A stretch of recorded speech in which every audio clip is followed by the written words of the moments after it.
बार की बात है। उदयपुर गांव में एक ज्ञानचंद नाम का पुजारी रहा करता था। वो गांव के एक छोटे से मंदिर में पूजा पाठ किया करता था।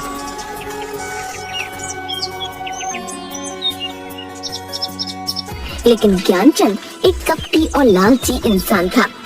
एक दिन गांव का सबसे धनी बनिया कुछ सोने की मोहरें और चांदी के सिक्के लेकर मंदिर आता है और ज्ञानचंद पुजारी से बोला, ये लीजिए पुजारी जी, आज भगवान के चरणों में देने के लिए कुछ दान लाया हूँ। अरे हाँ हाँ, क्यों नहीं। भगवान के चरणों में जो भी तुम सच्ची भावना से चढ़ाओगे उसका तुम्हें दुगना ही मिलेगा। हाँ। जिसके बाद वो धनी बनिया सोने की कुछ मोहरें और चांदी के कुछ सिक्के मंदिर की दान पेटी में डाल देता है। ये देखकर ज्ञानचंद पुजारी की आंखों में लालच आ जाता है। अरे बाबा, इतना सारा धन अगर ये मुझे मिल जाए तो मेरे तो मजे ही आ जाएंगे। हाँ बाबा, पूरी जिंदगी इस मंदिर का पुजारी बनकर नहीं गुजारनी पड़ेगी। हाँ।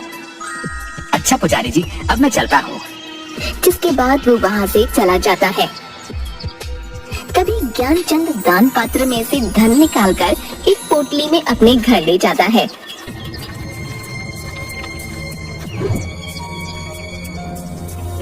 तभी उसकी पत्नी, अरे आज आप इतनी जल्दी मंदिर से आ गए, ये आप क्या लाए हैं जी? अरे अरे भाग्यवान, ये देखो आज मैं अपने लिए कितना सारा सोना चांदी लेकर आया हूँ। अब देखना भाग्यवान, हम मौत से अपना जीवन गुजारेंगे। हाँ देखो देखो, तुम ही देखो कितना सारा धन है।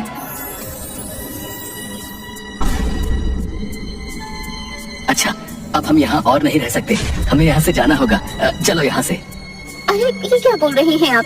आखिर हम जाएंगे कहाँ? मेरी तो कुछ समझ नहीं आ रहा। जरूर आप मुझसे कुछ छुपा रहे हैं। ये धन कहाँ से लाए हैं आप?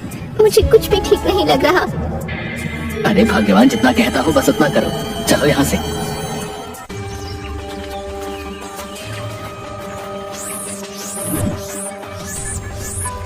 थोड़ी दूर चलने पर वो एक जंगल में पहुँचे, जहाँ उसे एक घास से बनी झोपड़ी दिखाई दी।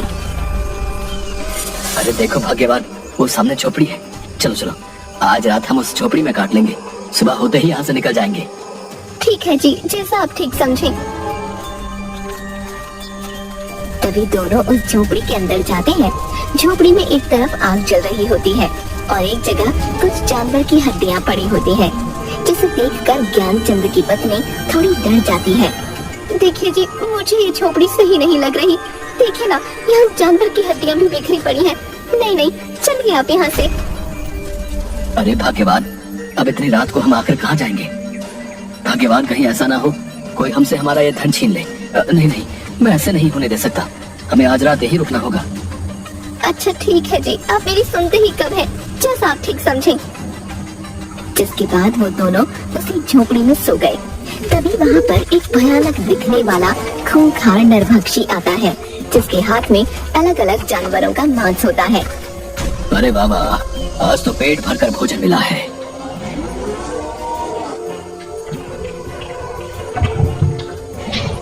हाँ, आनंद आ गया। तभी उसे ज्ञानचंद पुजारी के सोने की आवाज सुनाई देती है, जो खर्राटे मार रहा होता है। अरे ये किसकी आवाज़ें आ रही हैं? कौन है यहाँ? तभी वो देखता है पुजारी और उसकी पत्नी उसकी झोपड़ी में जमीन पर सो रहे होते हैं। अरे बाबा, आखिरकार मेरे लिए नया भोजन आ ही गया। बहुत दिन हो गए किसी इंसान का मांस नहीं खाया, और अब नर और मादा दोनों इंसानों का मांस खाने को मिलेगा। वाह। ज्ञानचंद और उसकी पत्नी की नींद खुल जाती है।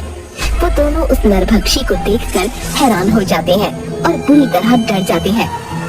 मैं तुम दोनों को खा जाऊंगा। आज मेरे पेट को भरपूर शांति मिलेगी। हाँ, मैं खूंखार नरभक्षी हूँ। मुझे इंसानों का मांस खाने में बहुत मजा आता है। हाँ। अरे अरे, हमें छोड़ दो, जाने दो। हमें नहीं पता था ये तुम्हारी झोपड़ी है। हमें रुकने के लिए शरण चाहिए थी, इसलिए इस झोपड़ी में आ गए। छोड़ दो, हमें जाने दो। मैं एक मंदिर का पुजारी हूँ और पूर्ण रूप से शाकाहारी हूँ। कभी मांस को हाथ नहीं लगाया है। ऐसे में तुम्हें हमें खाने में बिल्कुल भी मजा नहीं आएगा। छोड़ दो, हमें जाने दो। क्या कहा? तुम शाकाहारी हो? तुम दोनों को खाकर मुझे न स्वाद आएगा और न मजा, इसलिए मैं तुम दोनों को नहीं खाऊंगा। लेकिन तुम्हें इसके बदले में मेरे लिए जंगल से जानवर का मांस लाना होगा। जाओ और जाकर मेरे लिए मांस लेकर आओ। मेरी भूख को शांत करो, जाओ, वरना मैं तुम्हें ही खा जाऊंगा। हाँ हाँ, क्यों नहीं, हम दोनों अभी जंगल जाते हैं और तुम्हारे लिए किसी जानवर का मांस लेकर आते हैं। नहीं, तुम दोनों नहीं जाओगे, सिर्फ तुम जाओगे। अगर तुम वापस मेरे लिए मांस लेकर नहीं आए तो तुम्हारी ये पत्नी मेरे पास यहीं मेरी झोपड़ी में रहेगी। अगर तुम जल्दी से मेरे लिए जानवर का मांस नहीं लेकर आए तो मैं तुम्हारी पत्नी को खा जाऊंगा, समझे? अब जाओ यहाँ से। राक्षस महाराज, ये आप क्या बोल रहे हैं? नहीं नहीं, आप मेरी पत्नी को नहीं खाइएगा। मैं अभी आपके लिए किसी जानवर का मांस लेकर आता हूँ। मैंने तो पहले ही कहा था कि झोपड़ी मुझे सही नहीं लग रही, लेकिन आपके धन पाने के लालच में हमें इतनी बड़ी मुसीबत में डाल दिया। और इस नरभक्षी के लिए किसी जानवर का मांस लेकर जल्दी आइएगा, वरना ये नरभक्षी मुझे खा जाएगा। नहीं नहीं भाग्यवान, तुम चिंता मत करो, मैं जानवर का मांस लेकर जल्दी ही वापस आ जाऊंगा। जिसके बाद वो जंगल जाता है।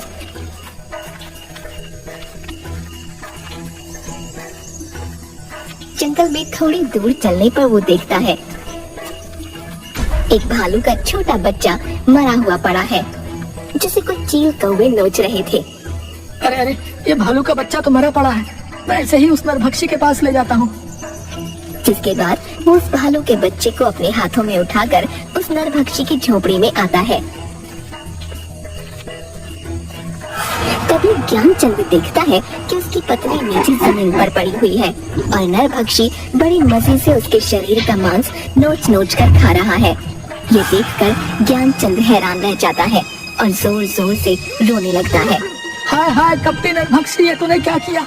तू मेरी पत्नी को ही खा गया। अरे मैं तो तेरे लिए जानवर का मांस लेकर आया हूँ, लेकिन तुझे जरा भी सब्र नहीं हुआ, मेरी पत्नी को ही मार डाला। तुम्हें आने में इतनी देर कैसे हो गई? मुझसे अपनी भूख सहन नहीं हुई, इसलिए मैंने तुम्हारी पत्नी को ही खा लिया। ये मैंने क्या कर दिया? मुझे माफ कर देना भाग्यवान, मैं तुम्हारे प्राण नहीं बचा पाया, माफ कर देना। न मैं मंदिर से धन चुराता और न हम यहाँ इस जंगल में आते, मेरे लालच ने मुझसे ये क्या करवा दिया। हाँ, आज के लिए इतना भोजन ठीक है, चलो अब थोड़ा विश्राम कर लेता हूँ। हाँ। जिसके बाद वो अपनी झोपड़ी में सो जाता है। तभी ज्ञानचंद रोते हुए अपनी पत्नी की हड्डियों को उठाता है और जंगल की ओर चल देता है। वो अपनी पत्नी की हड्डियों को लेकर जंगल में जाता है और एक विशाल पेड़ के नीचे बैठ जाता है और रोने लगता है। मुझे माफ कर देना भाग्यवान, मेरे लालच ने तुम्हारी ये दशा कर दी है, मुझे बहुत पछतावा है, भगवान मुझे माफ कर देना। तभी उसे रोते देख पेड़ पर से एक गिद्ध की आवाज आती है। क्या हुआ है तुम्हें? तुम क्यों रो रहे हो? ये मेरे सोने का वक्त है, लेकिन तुम मेरी नींद में बाधा डाल रहे हो। ज्ञानचंद उसे देखकर थोड़ा डर जाता है। उस खूंखार नरभक्षी ने मेरी पत्नी को मार डाला, अब मैं क्या करूंगा? मेरी प्रिय पत्नी मुझे छोड़कर चली गई है, अब भला मैं जीवित रहकर क्या करूंगा? अब मैं भी मर जाना चाहता हूँ, मैं खुद ही उस खूंखार नरभक्षी को अपने आप को समर्पित कर दूंगा, अब मैं जीना नहीं चाहता। उस खूंखार नरभक्षी ने तुम्हारी पत्नी को भी मार डाला है। इस खूंखार नरभक्षी का आतंक तो इस जंगल में बढ़ता ही जा रहा है, जिसकी वजह से अब इस जंगल के जानवर पूरी तरह से खत्म होने को हैं। वो एक खूंखार नरभक्षी है, लेकिन मैं इसमें तुम्हारी सहायता कर सकता हूँ। तुम्हारी पत्नी फिर से जीवित हो जाएगी। ज्ञानचंद ये सुनकर थोड़ा खुश हो जाता है। क्या सच में तुम सच बोल रहे हो? क्या मेरी पत्नी फिर से जीवित हो सकती है? तुम कौन हो? आखिर मेरी पत्नी कैसे जीवित हो सकती है, बताओ मुझे। मेरा नाम गरुड़ राज है, मेरे पास दैविक शक्तियाँ हैं, इसलिए वो खूंखार नरभक्षी मुझे कुछ नहीं कर सकता।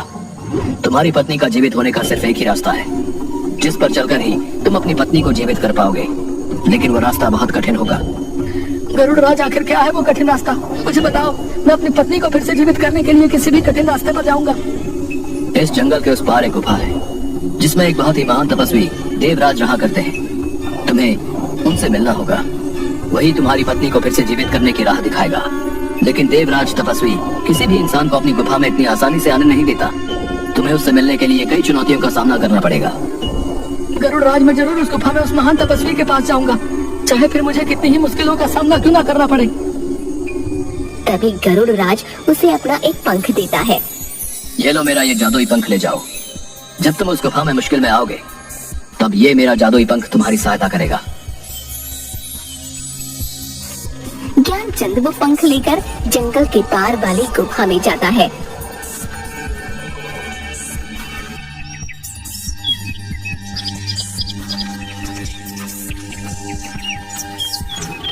थोड़ी दूर गुफा में चलते ही एक विचित्र सा दिखने वाला लंगूर जानवर, जिसकी आंखें एकदम सुर्ख लाल होती हैं, उस पर झपट पड़ता है। अरे कौन हो? कौन हो तुम? मुझे छोड़ो, छोड़ दो मुझे। तपस्वी देवराज की इस गुफा में आने की तुम्हारी हिम्मत कैसे हुई? मैं तुम्हें जिंदा नहीं छोड़ूंगा।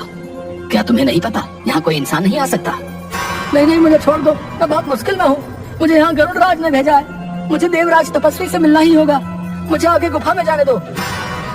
ये सुनकर वो डरावना लंगूर उसे छोड़ देता है। ठीक है, मैं आगे देवराज तपस्वी से मिलने दूंगा, लेकिन इसके लिए तुम्हें एक चुनौती से गुजरना होगा। इस गुफा में आगे जाने के 2 रास्ते बताऊंगा।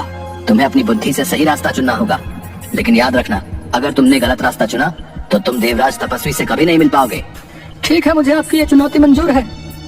जिसके बाद डरावना लंगूर अपनी आंखों की शक्ति से 2 रास्ते बना देता है। एक रास्ते पर बहुत रोशनी होती है और दूसरे रास्ते पर बहुत अंधेरा, जिसमें सिर्फ आग की मशालें जल रही होती हैं। ये देखकर ज्ञानचंद सोच में पड़ जाता है। कुछ देर सोचने के बाद मैं अंधेरे का रास्ता ही चुनूंगा, क्योंकि अंधेरे के बाद ही जीवन में उजाला होता है, और मुझे अपने जीवन में उजाला करने के लिए अपनी पत्नी को जीवित करना है। मुझे देवराज तपस्वी इसी अंधेरी राह पर मिलेंगे। डरावना लंगूर ये सुनकर थोड़ा खुश हो जाता है। बहुत अच्छा जवाब दिया तुमने। तुम्हारी राह इसी अंधेरे रास्ते से होती हुई उजाले की ओर जाती है। तुम्हें ऐसे ही अपनी बुद्धि और विवेक का इस्तेमाल करना होगा।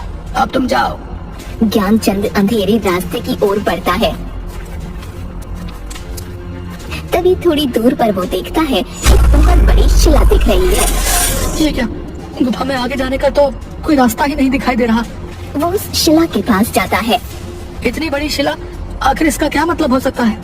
लगता है इस शिला के उस पार ही मुझे देवराज तपस्वी से मिलने का रास्ता मिलेगा। तभी ज्ञानचंद उस शिला को हटाने की बहुत कोशिश करता है, लेकिन वो अपनी जगह से टस से मस नहीं होती। तभी उसे शिला के उस पार एक आवाज सुनाई देती है। कौन हो तुम और क्यों इस शिला को हटाने की कोशिश कर रहे हो? क्या तुम जानते नहीं ये गुफा देवराज तपस्वी की है? यहाँ किसी भी इंसान का आना मना है। फिर तुम क्यों आए हो? मैं बहुत ही मुसीबत में हूँ। मुझे यहाँ गरुड़ राज ने भेजा है। मुझे देवराज महान तपस्वी से मिलना है। उनसे मिले बिना मैं यहाँ से नहीं जाऊंगा। तुम्हें गरुड़ राज ने भेजा है, इसका तुम्हें प्रमाण देना होगा। तुम्हें एक चुनौती का सामना करना होगा, तभी तुम इस शिला के पार आ सकते हो। मुझे आपकी चुनौती मंजूर है। क्या करना होगा मुझे बताओ। इस शिला को खोलने की चाबी का पता तुम्हें अपनी बुद्धि से लगाना होगा, तभी तुम इस शिला के अंदर आ पाओगे। ज्ञानचंद ये सुनकर सोच में पड़ जाता है और कुछ देर सोचने के बाद वो देखता है कि शिला पर अचानक से एक निशान दिखने लगता है, जो बिल्कुल गरुड़ राज के दिए पंख की तरह होता है, जो कि ज्ञानचंद के पास होता है। वो उस पंख को अपने हाथ में लेता है। अच्छा, तो इस शिला की चाबी ये पंख ही है, क्योंकि इस शिला पर दिखाई दे रहा ये निशान गरुड़ राज के पंख की तरह है। जैसे ही ज्ञानचंद उस पंख को शिला पर रखता है, वो पंख उस शिला में समा जाता है और शिला का द्वार खुल जाता है। ज्ञानचंद उस शिला की गुफा के अंदर जाता है और देखता है कि देवराज तपस्वी एक स्थान पर अपनी ध्यान मुद्रा में बैठे हुए हैं और ओम का उच्चारण कर रहे हैं। ओम ओम ओम ओम। तभी ज्ञानचंद उसके पास जाता है। हे महान तपस्वी देवराज, आंखें खोलिए। मुझे आपकी सहायता की आवश्यकता है। आप ही मेरी सहायता कर सकते हैं। आंखें खोलिए अपनी। कि देवराज तपस्वी अपनी आंखें खोलता है। कौन हो तुम और क्यों आए हो हमारी गुफा में? यहाँ हम अपनी ध्यान मुद्रा में रहते हैं, इसलिए किसी भी इंसान का यहाँ आना वर्जित है। लेकिन तुम यहाँ इतनी चुनौतियों का सामना करके आए हो, तो हम तुम्हारी सहायता अवश्य करेंगे। बताओ हमें, हम तुम्हारी क्या सहायता कर सकते हैं? मैं एक मंदिर का पुजारी था, लेकिन अपने लालच के कारण एक दिन उस मंदिर से कुछ सोना चांदी चुराकर अपनी पत्नी के साथ इस गुफा के पार वाले जंगल में आ गया। लेकिन वहाँ हमारा सामना खूंखार नरभक्षी से हुआ और उसने मेरी पत्नी को ही अपना शिकार बना लिया। वो खूंखार नरभक्षी एक एक करके सभी जंगल के जानवरों को अपना शिकार बना रहा है। मैं अपनी पत्नी को दोबारा से जीवित करना चाहता हूँ। मेरी पत्नी की जान मेरे ही लालच के कारण गई है, इसलिए मैं अपनी पत्नी को फिर से जीवित करना चाहता हूँ। अब आप ही मेरी सहायता कीजिए देवराज। दुष्ट व्यक्ति, तुमने अपने लालच के कारण अपनी पत्नी को गवा दिया है। मैं तुम्हारी सहायता नहीं करूंगा, जाओ यहाँ से। ज्ञानचंद ये सुनकर तपस्वी के पैरों में गिर पड़ता है। नहीं नहीं देवराज, ऐसा मत बोलिए। आप एक महान तपस्वी हैं, मैं जानता हूँ। मुझे लालच नहीं करना चाहिए था, लेकिन अब मैं अपनी पत्नी को फिर से जीवित करना चाहता हूँ। मेरी सहायता कीजिए। ज्ञानचंद की ये बातें सुनकर अच्छा तो ठीक है, मैं तुम्हारी सहायता अवश्य करूंगा, लेकिन इससे पहले तुम्हें मेरे 2 सवालों का उत्तर देना होगा। तुम्हारे दूसरे उत्तर में ही तुम्हें वो वस्तु मिलेगी जिससे तुम अपनी पत्नी को दोबारा जीवित कर सकते हो, और उस खूंखार नरभक्षी का विनाश भी उसी से होगा। इसलिए तुम्हें अपनी बुद्धि और विवेक का उपयोग करके ही दोनों उत्तर देने होंगे। अगर कोई भी उत्तर गलत हुआ तो हम तुम्हारी सहायता नहीं करेंगे। तुम्हें यहाँ से खाली हाथ ही जाना होगा। नहीं नहीं तपस्वी देव, मैं यहाँ से खाली हाथ नहीं जाना चाहता। मैं आपके दोनों सवालों का सही उत्तर देने की जरूर कोशिश करूंगा। तो बताओ, तुम्हारा पहला प्रश्न है, इस संसार में मनुष्य के जीवन में भाग्य बड़ा है या बुद्धि? ज्ञानचंद ये सुनकर थोड़ा सोच में पड़ जाता है। आपके इस प्रश्न का उत्तर बुद्धि है देवराज तपस्वी, क्योंकि मनुष्य के जीवन में बुद्धि ही वो मार्ग है जिस पर चलकर भाग्य को बदला जा सकता है। भाग्य कभी भी बुद्धि को नहीं बदल सकता है, लेकिन बुद्धि में वो गुण होते हैं कि वो भाग्य को बना और बिगाड़ सके। इसलिए भाग्य और बुद्धि में बुद्धि ही बड़ी है। बहुत ही उत्तम, तुमने बिल्कुल सही उत्तर दिया है। मनुष्य अपनी बुद्धि से ही कुछ भी हासिल कर सकता है। भाग्य का मार्ग बुद्धि के मार्ग के आगे छोटा होता है। अब तुम्हें अपने दूसरे प्रश्न का उत्तर देना होगा। यह प्रश्न तुम्हारे लिए बहुत महत्वपूर्ण है और कठिन भी। अगर तुमने इसका सही उत्तर नहीं दिया तो तुम्हें यहाँ से खाली हाथ ही लौटना होगा। तो बताओ, इस संसार में मनुष्य के जीवन में भूख, प्यास, नींद और आशा, इन चारों में से सर्वश्रेष्ठ क्या है? ज्ञानचंद सोच में पड़ जाता है। तो आपके दूसरे प्रश्न का उत्तर आशा है देवराज, क्योंकि आशा अर्थात उम्मीद पर ही ये संसार टिका हुआ है। क्योंकि मनुष्य के जीवन में एक आशा ही होती है जो मनुष्य के जीवन में कठिन से कठिन कार्य को भी करने की ताकत देती है। मनुष्य जीवन में आशा घने अंधेरे में उस रोशनी की किरण की तरह है जो मनुष्य को घनघोर कष्ट में भी जीने की प्रेरणा देती है। वाह, बहुत ही उत्तम उत्तर। तुम्हारा ये उत्तर भी बिल्कुल सही है। मैं तुमसे बहुत खुश हुआ। तुम्हारी बुद्धि ने मुझे प्रभावित किया, इसलिए मैं तुम्हारी सहायता अवश्य करूंगा। तभी तपस्वी उसे एक जल से भरा अपना लोटा देते हैं। ये लो, ये अमृत ही तुम्हारी सहायता करेगा। इसे उस नरभक्षी की आंखों में डाल देना और इसकी कुछ बूंदें अपनी पत्नी की हड्डियों पर डाल देना, जिससे तुम्हारी पत्नी जीवित हो जाएगी। ज्ञानचंद वो अमृत अपने हाथों में ले लेता है। आपका बहुत बहुत धन्यवाद तपस्वी देवराज। अब मैं इस अमृत से अपनी पत्नी को दोबारा जीवित कर पाऊंगा और उस नरभक्षी का अंत भी। जाओ, तुम्हारा कल्याण होगा।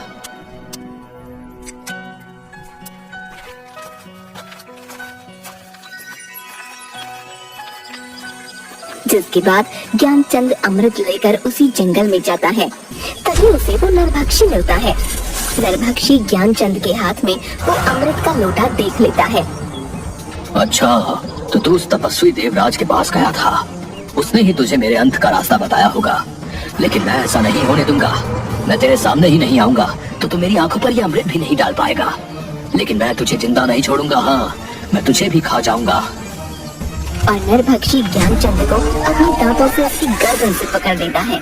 तभी वहाँ गरुड़ राज पेड़ से खूंखार नरभक्षी के ऊपर छलांग मारता है और नरभक्षी ज्ञानचंद की गर्दन को छोड़ देता है। ये तूने अच्छा नहीं किया गरुड़, मैं तुझे भी जिंदा नहीं छोड़ूंगा। आज तुम दोनों को खाकर ही मैं अपनी भूख मिटाऊंगा। हाँ। कि तभी अचानक से ज्ञानचंद अपने हाथ में उपस्थित अमृत खूंखार नरभक्षी की आंखों में डाल देता है। अमृत डालते ही वो नरभक्षी जोर जोर से चिल्लाने लगता है।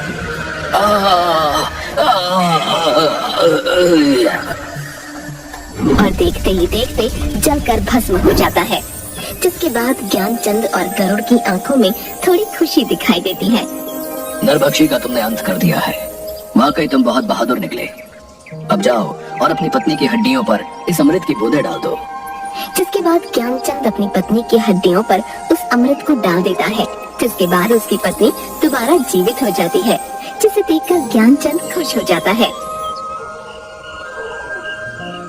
आखिर तुम फिर से जीवित हो ही गई भाग्यवान। तुम मेरे पास दोबारा लौट आई हो। मेरे लिए इससे बढ़कर और कुछ भी नहीं। लेकिन ये सब कैसे हुआ जी? मुझे तो उस खूंखार नरभक्षी ने मार डाला था, फिर ये सब कैसे हुआ? जिसके बाद ज्ञानचंद अपनी पत्नी को सारी बात बताता है। आप तो सच में एक बहादुर इंसान निकले जी। आपने लालच में जो पाप किया था उसकी सजा आपको इस रूप में मिली जी। आपके लालच ने मुझे सदैव के लिए आपसे दूर कर दिया था, लेकिन आपके पश्चाताप पर मुझे दोबारा जीवित करने की इच्छा ने मुझे फिर से आपके पास वापस ला दिया है। अब आप कभी भी लालच के झांसे में मत आइएगा। हाँ नहीं भाग्यवान, मुझे समझ आ गया है। मनुष्य को लालच सिर्फ विनाश की ओर ही ले जाता है। दोनों खुश रहो। आज तुम्हारी वजह से इस जंगल को इस नरभक्षी से मुक्ति मिली। धन्यवाद। आपका भी बहुत बहुत धन्यवाद गरुड़राज। आपकी सहायता के बिना ये संभव नहीं था।